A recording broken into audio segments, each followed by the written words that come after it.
All right. The meeting of the Transportation Subcommittee of the Senate Finance and Appropriations Committee comes to order, and there's two of us here, so there are three who are in Judiciary Committee and two who are in an Energy Subcommittee, so, you know, it's hard to chase down enough senators to get a quorum on things, but generally. But anyway, as I'm sure many of you know, we have a new staff person dealing with transportation and a few other little issues.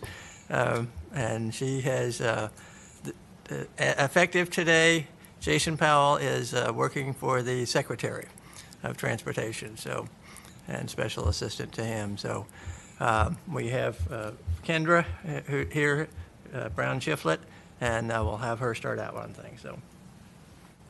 Thank you very much.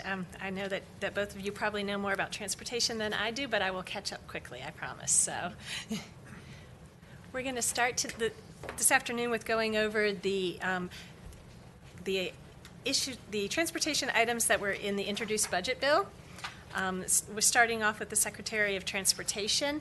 We went over these yesterday in the full committee, but I'm going to touch on a couple more related to transportation and see if there are any more questions.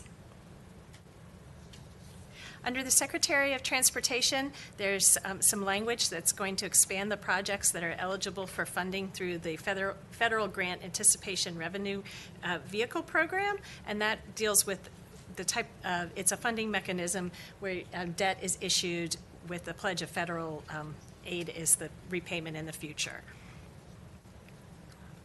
Under the Virginia Commercial Space Authority, there is additional one-time capital funding of $3.1 million for acquisition of land adjacent to the Mid-Atlantic Regional Spaceport, and that will bring to $48 million the funding that's been appropriated for that in the past 2 years. All right. Under the Department of Transportation, there is appropriated reserve funding for I-64. It appropriates $150 million general fund to improve Interstate 64 between exits 205 and exit 234. So that'll get you from Quinton to Lightfoot. And there is an additional, that is in addition to some funding that was been provided already in Chapter 1, and it'll bring you to $470 million appropriated by the General Assembly for this project. There's also some updated revenue to reflect the financial plans and in the revised projections revenue estimates and the financial plan adopted by the Commonwealth Transportation Board in July. Primarily what these items do is front-load funding in the first year and then reduce it in the second year to reflect the revenue models. One item that I wanted to be sure to address was the transfer from the Virginia Transportation Infrastructure Bank to the Transportation Partnership Opportunity Fund. This was an item there was a question about in the full committee yesterday, and I have included, there's an additional sheet behind the budget presentations for you to look at, which sums up these two programs and the differences between them. And some of the differences are what the funding can be used for, and then also who approves the funding. So for the Virginia Transportation Infrastructure Bank, it's approved by the Commonwealth Transportation Board, approves those projects, and for the Transportation Partnership Opportunity Fund, the funding awards are approved by the governor. So that was a follow-up to something that came up earlier, and we can certainly, if we'd like, have somebody from the agency come and talk with us about that at a future meeting. There's also some funding under VDOT for some transportation initiatives and different smaller initiatives, and that's listed in the printout. And that is everything that I have. Are there any questions?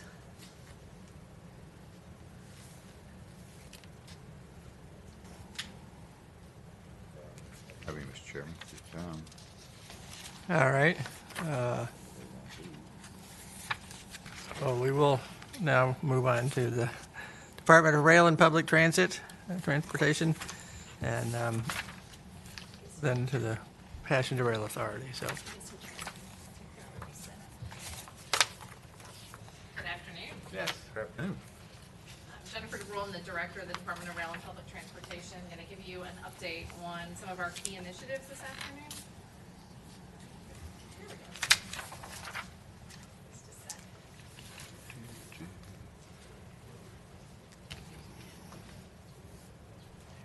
Thanks, Kendra.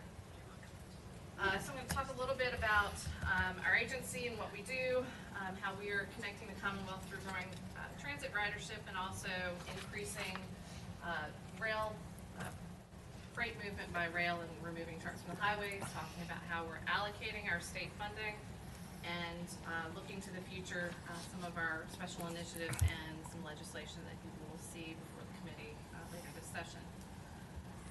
So in terms of, is this there we go. Yeah. There you go. I'm pretty loud. So in terms of our role, the General Assembly created our agency back in 1992 to put a focus on rail and public transportation. At the agency level, we allocate state funding, do studies, we do planning for new services and capital projects, and then just generally provide leadership for transit and rail, big picture-wise in the Commonwealth.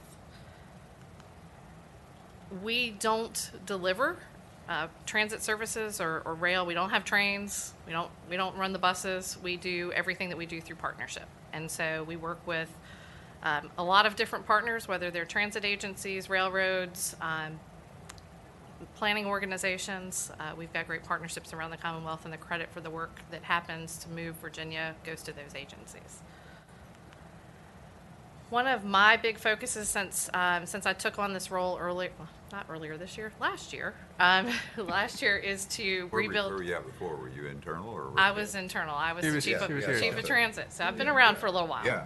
She used to come to our meetings in Prince William, so. You yeah.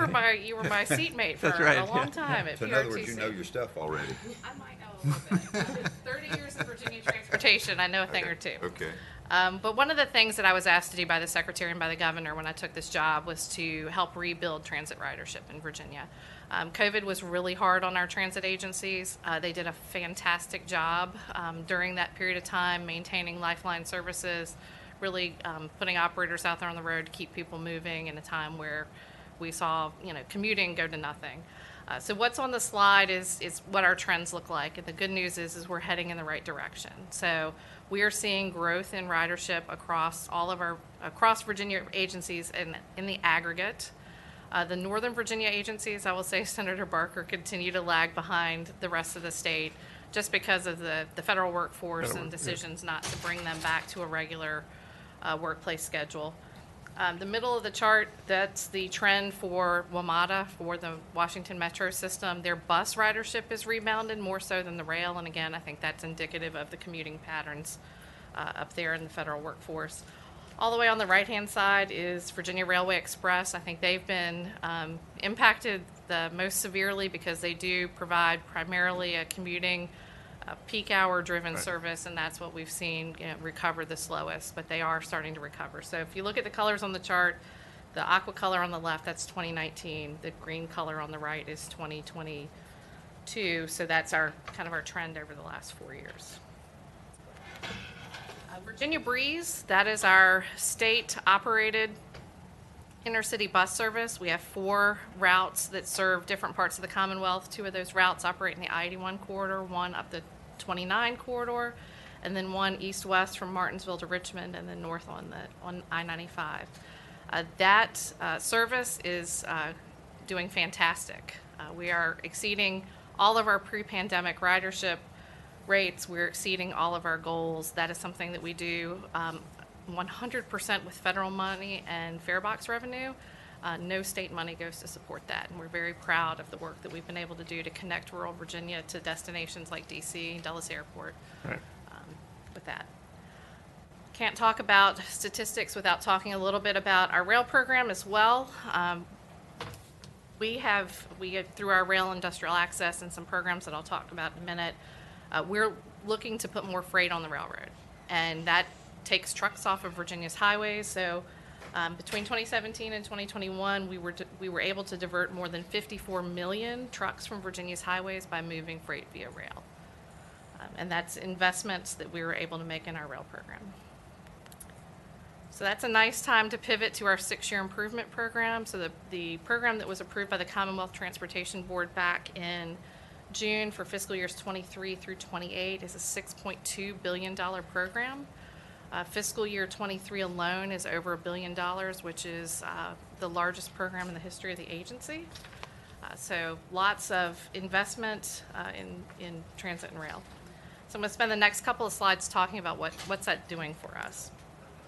So you may recall that our transit funding programs, we went through a lot of changes back in 2018 with some legislation that we have labeled merit, which is making efficient and responsible investments in transit.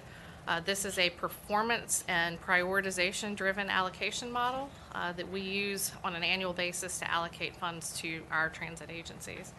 So our operating program, that's the funding that goes to help transit agencies offset their operations. That was $164 million, and that's distributed to our transit systems based on their performance.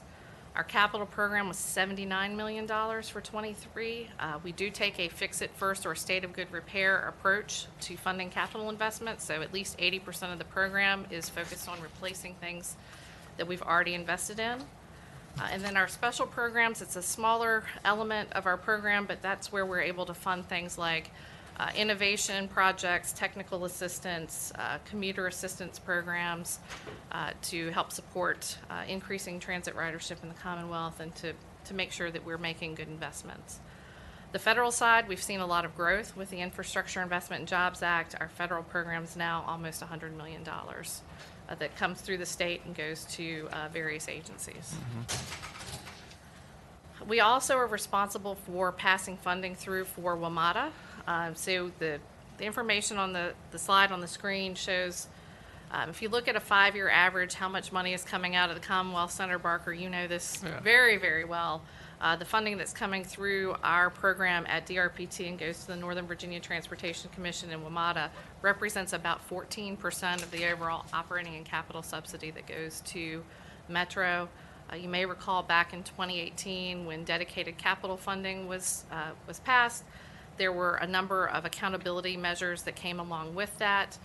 We do an annual certification process with the Commonwealth Transportation Board where we review all of those measures that are required of WMATA along with the Office of the Attorney General and make a recommendation to the Commonwealth Transportation Board for WMATA's compliance with those measures. And there are provisions in the code that would allow us to withhold some funding if they did not comply with that. We have not been in a position to have to do any of that. On the rail side, we have 3 programs that I want to mention. We do at DRPT get 7% of the Commonwealth Rail Fund, and it's focused on freight. So our freight program, those are our larger investments, our larger infrastructure projects. The majority of those are focused on helping freight movement in and out of the Port of Virginia. So our program right now has $62 million allocated to 9 infrastructure projects that have $65 million in leveraged funds, so non-state funds that go towards those projects as well. So we're able to get private investment and other fund sources to support those projects. Our Rail Industrial Access Program is a much smaller program of projects. We allocated $3.5 million for 8 projects. These are investments that help new and expanding businesses in the Commonwealth make connections to rail. The Commonwealth, I'll give you an example of a project. Commonwealth Transportation Board yesterday approved $450,000 to help fund a new track connection for some expansion at Hershey Chocolate over in the Shenandoah Valley. And so that bit of expansion, we measured car loads and we have performance targets on that program. So we're making those connections between business and the larger freight rail network and helping business to expand through that program. So we might have only allocated $3.5 million, but that represents $867 million in private investment. So certainly has an impact. Our rail preservation program benefits the 9 short line railroads in the Commonwealth. Again, a small program with a lasting impact that helps those short lines maintain a state of good repair, make connections to the larger freight network. I want to highlight a couple of things on the that are in our program that may be of interest to you. On the transit infrastructure side, we see a lot of agencies talking about electrification. So we are working to help from a planning perspective. Transit agencies look at where it makes sense to electrify, and it's not as simple as just going and buying an electric bus and plugging it in, but what does it take to implement from an infrastructure perspective, from an operational perspective, and help assess readiness. There's a lot of federal money to help transit agencies do this, and so we want to position Virginia to go get that federal money and bring it back where it makes sense.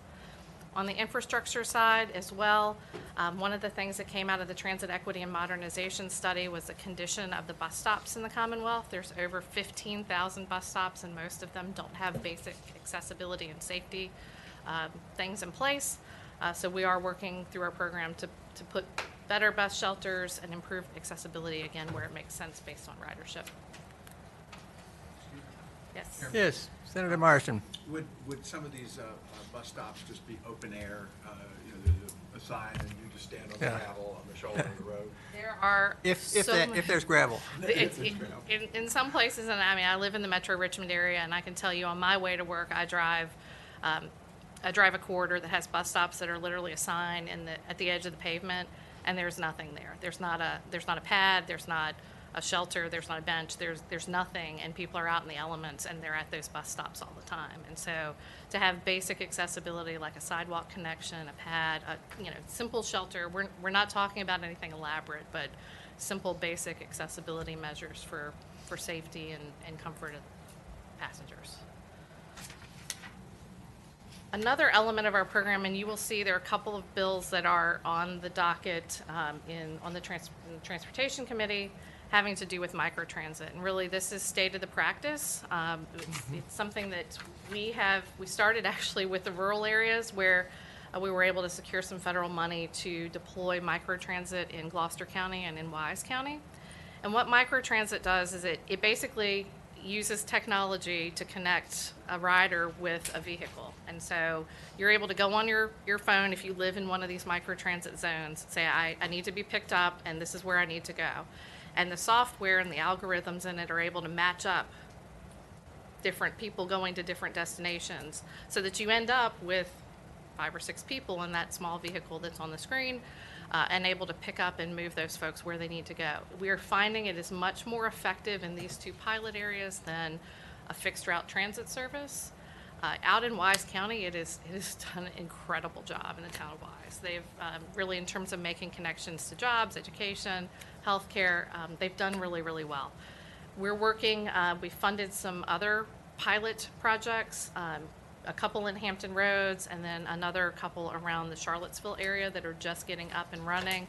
There's a couple of different ways that these can be done. The one on the screen, MetGo, which is out in Wise County, literally all we paid for was the technology backbone, and they used operators and vehicles that they already had. So it's very cost effective.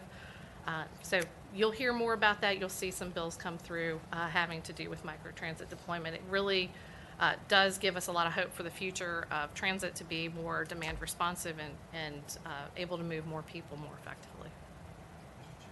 Yes, Senator Marson. Question, can these microtransits, you put in your request and what have you, are there times it just says you can't do it? Just Not theoretically, there could be. We haven't heard a lot of that. Most of the contracts, particularly the one in Hampton Roads that they've just deployed, has some performance metrics in it. They're using a private provider to provide those trips, and so they've got a target of being able to respond within, say, 10 minutes, where the contract may have 30 minutes in there as the goal. But they're trying to fulfill those trips, because if it's not there and it's not reliable, people aren't going to use it.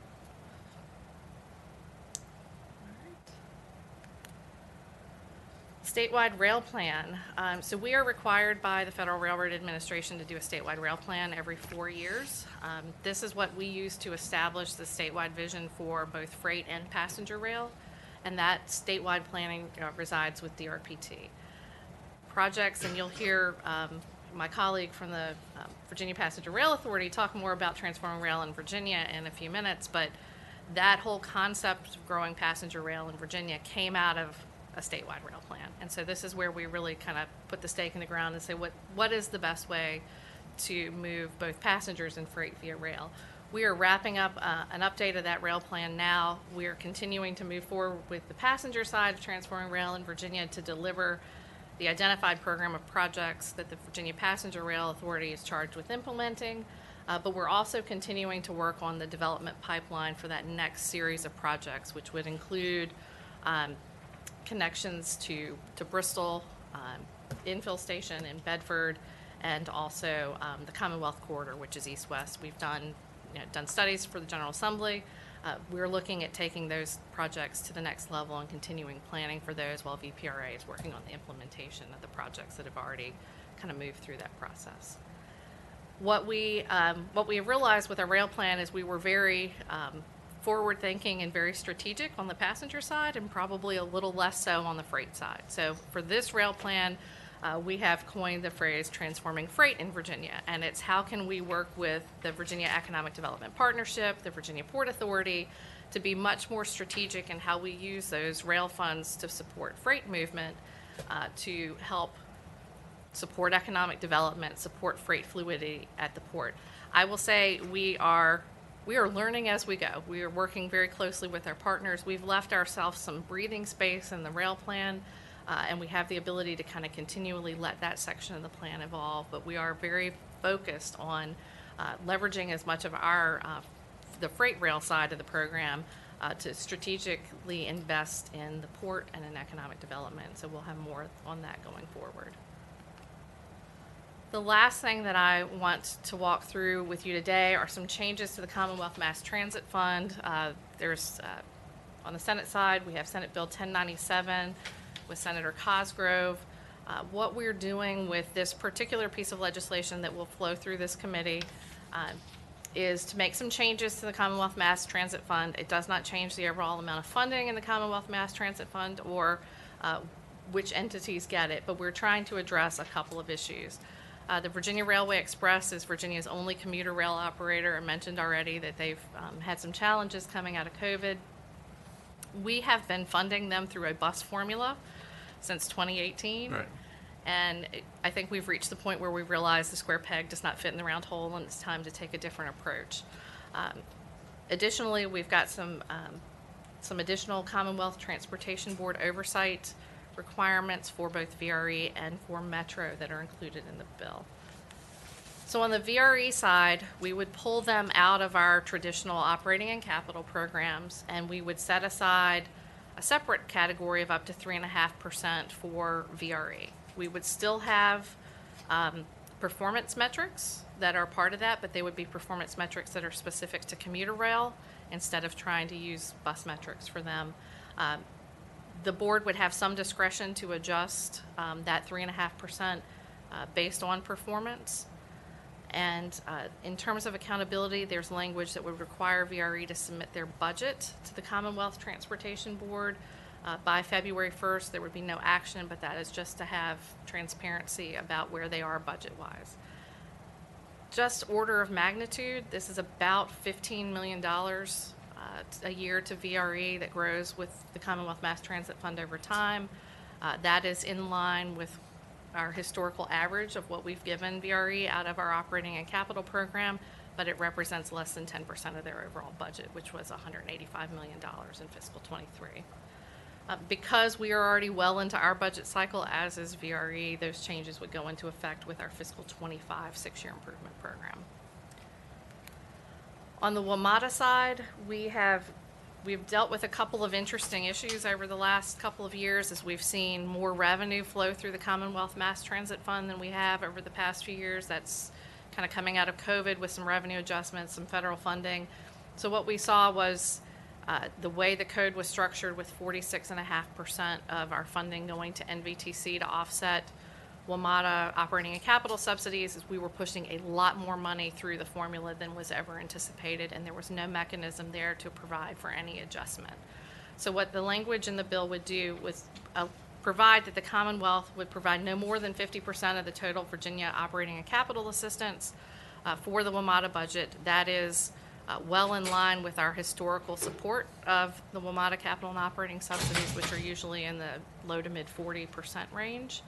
So really, that's just a tool that would be used in kind of those extraordinary revenue circumstances.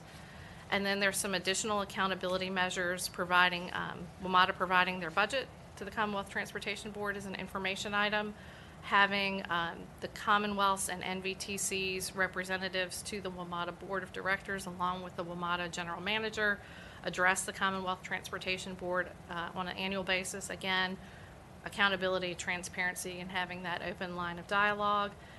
And then there's some strategic plan language that was in an enactment clause to the 2018 dedicated capital funding.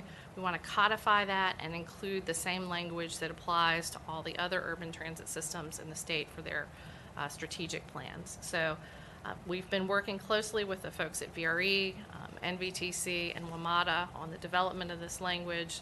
We've made some technical corrections and worked in partnership with them to do that. And so wanted to take this opportunity to thank them for their partnership and brief you on this bill that will be coming before you on your docket.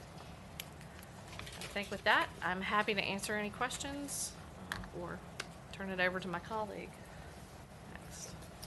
Any questions anybody has here, so? I might have a couple questions. Okay. Just follows.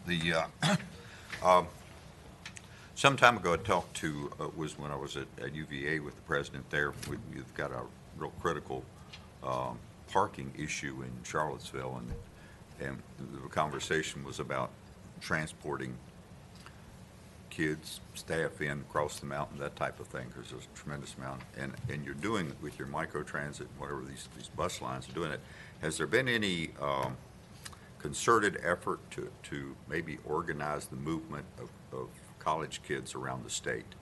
Like freshmen, they can't bring a car, which, maybe sophomores shouldn't either, but the how that would be in some way coordinated so that the kids could know that there's a way to get back and forth from home to school within in-state? So a couple of things. The transporting of folks from UVA back and forth across Afton Mountain. We funded a project called the Afton Express that's operated by Bright, and it is doing fantastic, carrying people back and forth across the mountain. On the university transportation side, our Virginia Breeze intercity bus service serves Virginia Tech, James Madison, UVA, Lynchburg. It hits most of the major universities, particularly in the western part of the state, and makes connections to Dulles Airport and Amtrak. So we are moving a lot of students, not exclusively a student population, but we are moving a lot of students, particularly in the I-81 corridor, to Dulles Airport, to DC, where they can connect to rail or air and get where they need to go. So there is some of that. I would say we're not dedicated to student movement, but we do work in partnership with the universities to help get that information out. We've seen a lot of success because of that. I was thinking, and I'm familiar with the Express going across the mountain a bit, but it would seem if I were coordinated with the colleges and universities in some way that the students and parents knew about it more. And maybe there's a portal already, that they could know. Definitely check into it. I think it's a great idea. That would be good. Mr. Chairman, I have one other question. Sure. This one, y'all do studies and planning for rail, and you mentioned leveraging, and that made me think of leveraging. Over the past several years, there have been a number of I call them deals that have been worked out with Norfolk Southern for, is that something you would get into? All right. Yeah, it's a great All right, yeah, good time, okay. I was hoping you got one cooking now, because I have a specific interest in some study, if you haven't already done it, or maybe you have. Norfolk Southern has an abandoned railroad in the valley that we are proposing to make a trail, or a walking, hiking trail. And we allocated some funding last year to do that, but not a whole lot to actually acquire it. And I'm not sure where the conversations are at with Norfolk Southern, but it would be good if we had some kind of leverage in a conversation to say, hey, you're not using that. At the same time, one of your short line operators has expressed some interest with the business community. Hey, why don't we turn that back into freight movement? And it seems impractical at this point, just from my outside looking in. And that was my kind of question that I wanted to put on the table. So I used to be our counterpart at DRPT, and we worked a little bit. We looked into a shoreline operation, and like you said, the numbers weren't there Okay. for Norfolk Southern shorelines at the time. But very familiar with the Shenandoah Valley area you're talking about. Right. Folks have reached out to us, and we do have a good relationship with Norfolk Southern. I'm going to get into expansion of Virginia Tech. You can talk about expanding to college communities and to that here. So I'm happy to talk to Norfolk Southern and raise an issue with them. Right, if we could work some angle there, that would be to their benefit perhaps. They've got trees growing out of the line, so I don't think, they even forgot at one time they owned the line, I think, but They did in the short line, yeah. Just build your trail, don't tell. whatever. So I'll be happy to reach out to them, So, sir. thank you, appreciate that. So it's a good segue. I should mention, if you don't know, Jen DeBrule is our chair. So if I say anything I shouldn't or forget anything, I hope she's not going to hesitate to speak up and help me out. Virginia Passenger Rail Authority. We were created by all of you in 2020. It was on the heels of an announcement with CSX that we're going to get into here in a few minutes, that we were purchasing over 300 miles of rail right away, over 150 miles of rail track. And it just made sense for us to have an agency that'll focus on building more rail track and owning the right-of-way. Our powers are we manage passenger rail in Virginia. We help fund the Amtrak state-supported trains. We work with DRPT to help work with VRE to move passenger rail as well. And again, I already mentioned one of the reasons for us to exist is we're designing and building a lot of rail track and infrastructure that I'm getting to here in a few minutes. The numbers are up there in tandem with the deal with Norfolk Southern. First, we did a deal with CSX, Norfolk Southern, over 400 miles of rail right-of-way in corridors that help take cars off the road. So this was done in concert with working with VDOT and others in the Secretary's office because we realize, being agnostic, it helps to get people off the road. And record high Amtrak ridership the past few months, really the last 6 months, has shown that, and it's helped the whole network because it's not just about getting people on rails, it's getting them off the road as well, which helps VDOT as well. We do have a 15-member board appointed by the governor and, again, chaired by the DRPT director, Ms. DeBrule. So the Commonwealth Transportation Fund, I'm sure you're familiar with this. It was improved along in the same omnibus bill in 2020 where VPR is created. And you can see the dedicated funds at the bottom of the screen, over $1 billion to projects I'm going to get into here in a couple minutes that we're working on with CSX and Norfolk Southern. So there's a lot going on here. I know it's a lot to put on one page. That's the point. There's a lot going on. A lot of the work is going on in Northern Virginia because that's where the trains are. The VRE trains on the Manassas line and the Amtrak trains on the Manassas/line that go all the way down to through Lynchburg and areas like that come up to Alexandria. All the way to New Orleans, so. Yeah, all the way to New Orleans. You're right, the Crescent. And all the trains that come up from all the way down to Florida, they meet up in Hampton Roads through Richmond. They meet up in Alexandria, just west of the Alexandria station. So that's why a lot of work's going on up there. Again, I mentioned the December 2019 a preliminary agreement with CSX led to the 2020 omnibus and the creation of VPRA. About $4 billion deal we had with CSX that included acquisition and infrastructure costs. We are acquiring, or in the process of acquiring, half of the right-of-way from Washington, D.C. to Petersburg. We have acquired the Richmond Allegheny division of the Buckingham Branch from Dowswell to Clifton Forge, still operated by Buckingham Branch. In fact, we don't operate. You said something similar. We help work with the railroads, so the Buckingham Branch will operate. Amtrak operates, VRE operates, CSX, Norfolk Southern operate. We're not in the business of operating. We're in the business of facilitating and trying to get more people onto trains. And we also did acquire some land from Petersburg to North Carolina that I'll talk about, some Richmond to Raleigh opportunities that can cut over an hour train ride and make it competitive with the car in the I-85 corridor. We are considered a national model because we worked with the freight railroads. Rather than just try to force more trains on and be antagonistic with the freight railroads, we worked with freight railroads for quite a few years, first with CSX and Norfolk Southern, to say, what's a win-win here? They realized that, and Mr. Brule talked earlier about transforming freight. We're doing a little bit of that here because when we add more capacity and we get off the freight lines, that helps the freight. That helps the Port of Virginia. So we're adding more rail capacity. They're going to have more capacity for freight rail as well. So we're considered a national model because we don't have an antagonistic relationship with the freight rails. We have a good relationship with them, short lines and the Class 1 railroads. Just a little bit of insight of that map we had. Here's that work in Northern Virginia.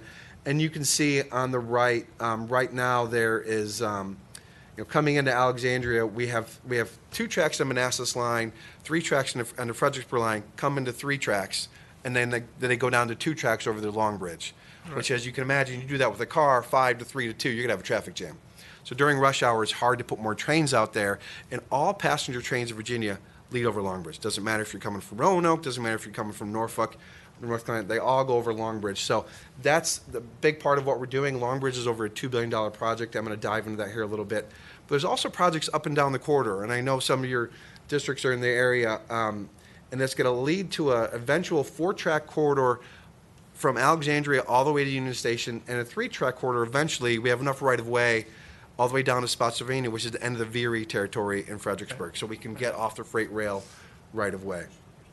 Yes. Comment on Long Bridge. A couple years ago in our transportation bill, we authorized a $1 billion bond on that. Do you have the rest of the funding in place for that? We have a vast majority of it in place, and we're working on some other federal funding and some other sources of funding to fully fund it. But the vast majority of the funding is in place. And that's a great segue. I'm going to skip right to it. Here's Long Bridge. As I mentioned, that kind of 5 tracks going down to 3 tracks, going down to 2 in that area. And Long Bridge isn't just about the span over the Potomac. It's actually really a 1.8-mile program of projects, the span being just under a mile. There's quite a few bridges. There's a bridge over the GW Parkway, which, as you know, is very busy right near National Airport. The big span over the Potomac, which our engineers tell us is actually the easier of these projects to do because you're only dealing with water for the most part. Right. Some National Park Service land, which we already got congressional clearance to do. But the bridges in a tunnel in D.C. are going to be more complex because D.C.'s really developed in the past 20 years, especially Southwest D.C. And you see numbers 3, 4, 5, and 6. Those are bridges and tunnels over roadways that are always busy. You're always going to see a car in 395. And number 6 is a tunnel, Maryland Avenue, going underneath a Manor in Oriental, now Salamander Hotel, and some other federal buildings there. So those are really complex in a much tighter area. In fact, Long Bridge is going to be a 2-track separate from the current 2-track bridge that CSX is going to stay on. So that, in some ways, that's easier, whereas 3, 4, 5, and 6, the bridges and tunnel there, we're going to have 1 structure, 4 tracks, 2 dedicated to passenger rail, 2 dedicated to freight rail. But as you can imagine, trying to replace current structure with a new structure, it's a little more complex. We have plans to do it, and we're actually looking to break this up into 2 procurement packages. One for what you see as number 1 and number 2, Virginia side and over the Potomac, and then another package, procurement package for on the ground in D.C. As you can see, they're somewhat different packages too, and contractors, we went out to them as a community and said, what do you think we should do here? The consensus was break it into 2 packages, much easier to handle and move forward. And that will be done by 2030? 2030, yep. We're still on track for 2030. We have 30% design plans coming in on this project. And a lot of projects, actually. This is the year of 30% and 60% design on a lot of our projects. So yeah, they're coming in. Senator Morrison? Yeah, does the existing bridge disappear? Or No. It stays. It stays. CSX says they're good with it. They built it to last. That stays. So the new 2-track bridge will be used primarily by passenger rail. Well, it will be really just for passenger rail, except in case of emergencies, CSX. And we want to use theirs in case of emergency as well. We'll just have the existing bridge will just be freight rail. Just be freight rail, right. And in fact, in D.C., right, what you can't see just off the map here, after it passes number 6 of the Maryland Avenue, the CSX trains will continue the east into the Virginia Avenue Tunnel, and the passenger trains, Amtrak and VRE, will kind of cut northwest just after the Capitol, if you've been up that way, into Union Station. They actually go underneath the Capitol complex in Union Station. So it makes sense because we're breaking off to the left, and the new Long Bridge is going to be built to the left of the current bridge to the northern part. We're also building a ped bike bridge there, Right. a 16-foot wide ped bike bridge, which right now there's a current... Warner's favorite thing, so. We got a raise grant for that. Senator Warner announced with the mayor of D.C. Ped bike bridge could be built alongside of it. Right now, there's a current 10-foot ped bike bridge along 14th Street, but it's right there. And Right. so we're adding a 16-foot next to the Long Bridge. Not next to it, it's next to it. It's not attached to it. It's a separate bridge.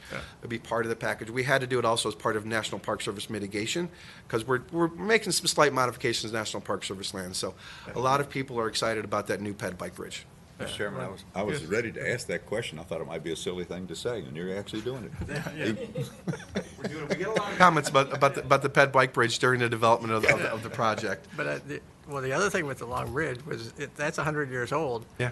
And I think basically everybody I had talked with until they'd done the full evaluation of it was convinced that we were going to have to do major work on it or just tear it down and replace it. And they said it was built so solidly that they don't have to do much at all to it. Right. And so what we're going to do now will be all additional to that. So All additional to it, yes, right next to it. And keep in mind, 395 is right there. Right. The Wilmata Bridge is right there. So this is a tight window, but it's a good. A lot of engineers say they like the challenge. They see the gleam in their eye. Yeah. They like the challenge of building all these projects. So we look forward to keeping you updated. And you can see all of them from the Wilmata building. Yeah. Their new building now. So Yeah, if you take the Wilmata train, you can see Long Bridge, and if you drive in a car, you can look over. And hopefully, our bridge won't be as rusty as the current bridge, but it's in great shape. Yeah. We're gonna put a good paint job on it. yeah. But this isn't what we're doing. Isn't just about building infrastructure or buying land. The purpose is to, like I mentioned earlier, to give people another tool in the toolbox. If they want to drive, they can drive. If they want to take the train, we want to give them that option. I already mentioned we set, starting back in June, all-time ridership highs, not just post-pandemic, but even considered Right. even compared to before the pandemic, all-time ridership highs on Amtrak trains of Virginia. Right. Weekend service leading the charge. So that shows that even if people might not want to, their commuting patterns might be different during work, Right. they want to get out. Right.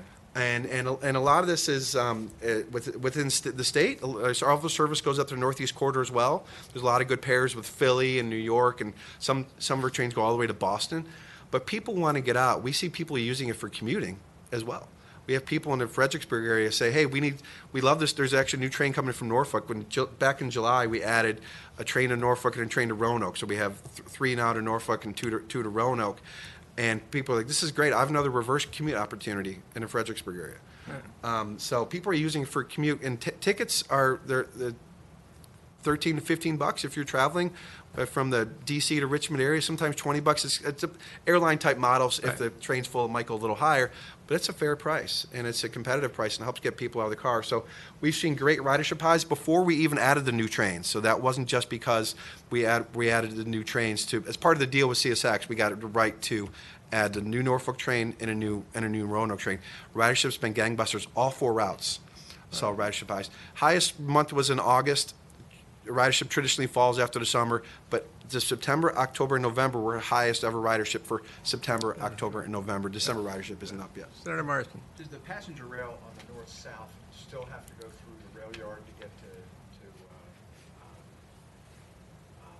Main Street Station? Acca Yard. You're talking about Acca Yard here. Yeah. Is that, because I haven't taken the train in a long, long time, and the one out in Rico, that's still. Staples Mill's still there. Mill's It's still actually the there. busiest train station in the southeast. Is that right? Yeah, busiest. And we expanded the parking lot. DRPT expanded the parking lot a few years back, but we actually extended another train. There used to be just two round trips going to Main Street. Now there's 3 as part of the deal with CSX.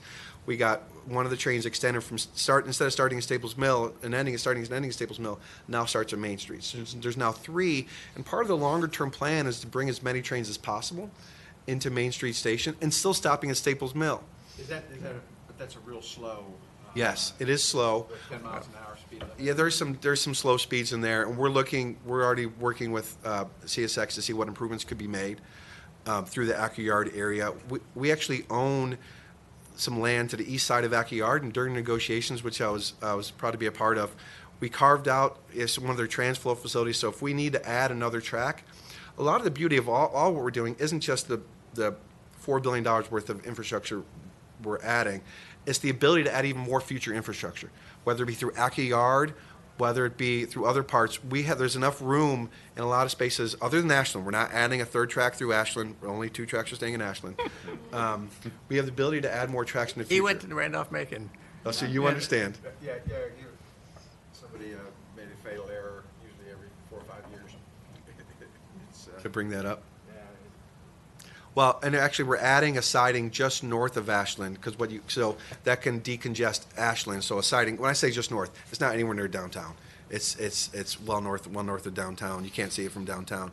So the train can sit inside, and we're adding sidings up and down the corridor as well to help with congestion. So again, this is going to help freight rails as well, which Director Brule mentioned earlier. Senator Hanger. Just tagging one to that with commuting, I read an article, perhaps the rest of y'all did it as well, patterns of movement in state of Virginia. A lot of people leaving Northern Virginia, moving to Richmond, and commuting by rail because they can easily access. I have a neighbor in Hanover that they moved down. They saw the train schedule and they take the train up. And their kids who live in D.C. take the train down. They get off at Ashland a lot of times and just short drive away. Mr. Chairman, the RF&T used to go from Alexandria, would drop us off on campus, $5 on a Sunday night, come back into town. It was great. Yeah, you mentioned earlier, you asked the Director Brule about colleges. That's important to us. You see the ridership weekends also, some of that is colleges, and whether it be Virginia Tech, which I'm going to get into here, probably a great segue, but Randolph-Macon, Virginia State University right across the street from Ettrick Station down in the Petersburg area. Yep. I do also want to mention that in addition to a couple of trains I mentioned, when we finish certain projects in 2026, we get some more trains. That's both Amtrak and VRE. And that's also going to add more nighttime in both Amtrak and VRE. There's currently no nighttime on VRE, so we'll be adding some later night. If anyone works in D.C. and you have to work late, it's a long, expensive Uber ride home if you took the train in the morning. And also, it's very important for VRE to add weekend service. As I mentioned, the Amtrak, VRE knows that the weekend services is doing well for Amtrak, and they want to be able to use their monthly pass, as you can in New York and Philly and Chicago and other big cities, to be able to use it on the weekend as well. And so instead of just commuting, to have that weekend and nighttime option. And we'll be able to add more VRE trains as well. And again, a lot of those trains we're adding in the future will be nighttime and weekend trains. So I'm going to move on down to the western part of the state. Our agreement with Norfolk Southern. On the heels of announcing our deal in 2019 with CSX, we had already started working with Norfolk Southern. The ridership on the first Lynchburg and then Roanoke route was through the roof. Right. And there's been an interest to add a second Senator route. Newman was doing that, right? Driving it up, so, yeah. Me and Janet and Shannon Valentine. That's right, yeah. Yeah, Shannon Valentine always made a call us the Lynchburg line, even after it extended to Roanoke. But Everyone's had a different view of that. So. But yeah, we're excited to announce in 2021, and we finalized the deal in June of 2022, to get a second train on the Roanoke route and the ability to extend not just ability, but funding, thank you to all of you, some state funding and some other funding, I-81 funding, to extend to New River Valley, which we're planning on doing in 2026. And that'll be both trains extended. They'll add up to 80,000 net new rides on this route. That's due to the second train and the extension to New River Valley. Also, some other improvements along the way. So we're making some improvements. We did buy 28 miles of Virginian line. It's a secondary line off the main line. We've noticed that with freight railroads, the win-win opportunity is they might not be moving as much coal. So that created an opportunity to put some passenger trains on a line that maybe a few years back might have had too many coal trains on it. And that's the Virginian line, which is just north of the main line along the I-81 corridor. So we purchased that back in June, and we'll be putting our trains on that and getting trains to near the mall in the New River Valley in a few years. Also, there is some provisions for move along the possibility of Bedford, and some provisions in the agreement. We got Norfolk Southern to agree to a site in the Bedford area, and we had them model, and not much work would be needed from a rail standpoint on the track to add a station. There's a lot of work that would be needed, though, from a station standpoint and road standpoint in the Bedford area. And Senator Newman, I know you have some interest in that, representing the area. So, and it is on the map as well, and is mentioned in our agreement with Norfolk Southern. Sure. First, thank you for that. We had good momentum, I think, under Aubrey Lane And then we lost it, and when he went to be finance, and I'm glad to see it comes back. We ended up with a couple wild estimates of costs. We all knew it weren't correct, and you guys have kind of reined that back in. But I do think that for Smith Mountain Lake and a lot of other areas there, that one quick stop would be huge. I think Bedford and Bedford County would be glad to work with you more on the station too, so I'd be glad to help with that. I should note that DRPT is leading the efforts on this. We have great communication with them, and I'm not sure if you want to say anything. Yeah, so we're working with the town of Bedford. One of the issues with that we're working on right now is the roadway access to the proposed station location. So we're working with VDOT on that. Some of the costs that we're seeing come back with that are high, and so we're looking at some different alternatives. But talked to the town just a couple weeks ago, planning to meet with them during the session. So we've got some momentum behind that, some ideas of how we can leverage some federal funding to help keep that moving forward. Thank you. And just an example, again, adding some capacity, it's going to help the freight railroads as well. One of the projects we're adding southwest of Manassas is 7 miles of new main track. We've taken a strategic approach with CSX Norfolk Southern. Where are some choke points? Anytime you have single track, Right. especially when we want to add more passenger rail, they say, hey, we have a single track issue. This 7 mile gap will allow for 22 miles of continuous double track to just north of Culpeper from and then all the way up to Manassas. So this is just one example. There's some other examples we're doing this throughout the Commonwealth, but that's a good example, expanding from 1 track to 2 tracks. This could help freight and passenger rail. Some other future improvements, Richmond to Raleigh. You might have heard about Richmond to Raleigh. It would bring more trains to the Petersburg area, more trains to the Richmond area, more trains up and down the corridor, allow for some connections to at the Ettrick station, which is near the route to Norfolk as well. There is some momentum on that. I'm going to use Senator Newman's words, some momentum on that. We got a $58 million grant from the federal government back in June. We're pairing with North Carolina on this to advanced 30% design, would shave almost up to an hour and a half of travel time on the Richmond to Raleigh route to make it more competitive with the car. Again, to help the I-85 and I-95 corridors in the area. Some improvements I think goes all the way up, the improvements will go all the way up, not just to Petersburg, but to the Richmond area as well, and try to get some more trains in the Main Street station. I mentioned some federal money. There is, you might be familiar with the bipartisan infrastructure law, also known as the Infrastructure Investment and Jobs Act. There's a lot of money out there for transit and for passenger rail, and we've already applied for some. And our colleague already mentioned a raised grant from that Senator Warner helped with for the Ped Bike Bridge, a $20 million grant there. You see the numbers up here. We have a lot of other applications currently out there and some others coming up. So we're aggressively applying, working with our congressional delegation. The Secretary's office, I saw, Michael Sargent, Secretary's office, has been great with letters of support and anything we need. It's been a great effort from the whole Virginia transportation team and some of these federal grants. And knock on wood, hopefully we'll see some more success in the future.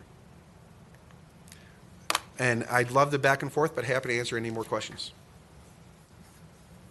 All right, any other questions? Just talk to Senator Newman, and we're in Bedford. We need to put that station, so.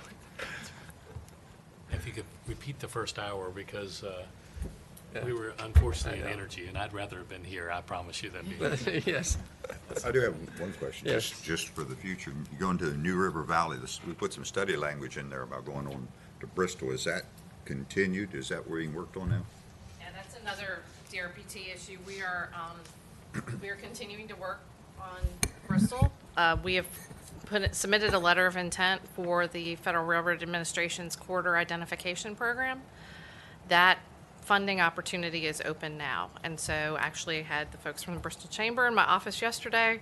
I was telling them how we are going to be applying for funding under that program. We'll be submitting an application in the next 90 days for both Bristol and for Commonwealth Corridor to continue the planning of the expansion in both of those corridors. We've done feasibility studies for both of those corridors for the General Assembly. I think one of the things that we've learned over the past couple of years and the experience that we've had with the projects that Mr. McLaughlin just walked through is that our cost estimating in those studies was off the mark. So we've got some more work to do from a planning perspective to really come up with a solid cost estimate, but I also think we've learned a lot from the ridership forecast perspective, there's a lot of economic development around Bristol. We're continuing to work with Tennessee on destinations further into the southeast. So lots of opportunity there, and that corridor ID program with FRA enables us to continue work on both of those corridors so that we can get them ready to hand over to VPRA for implementation in the future. But we will need federal money to be able to do that. Right.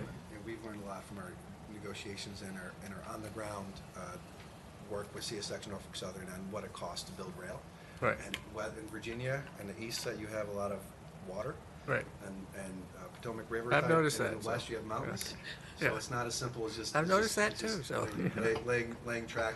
And I mentioned some single track. There's some single track areas along the Commonwealth Corridor and on the way to Bristol. And freight rails don't, not single track each way, just single track. So, and you don't want passenger trains, you just throw a train out there and stuck behind freight trains either. So, knowing how the freight rails negotiate, they're going to want some additional capacity.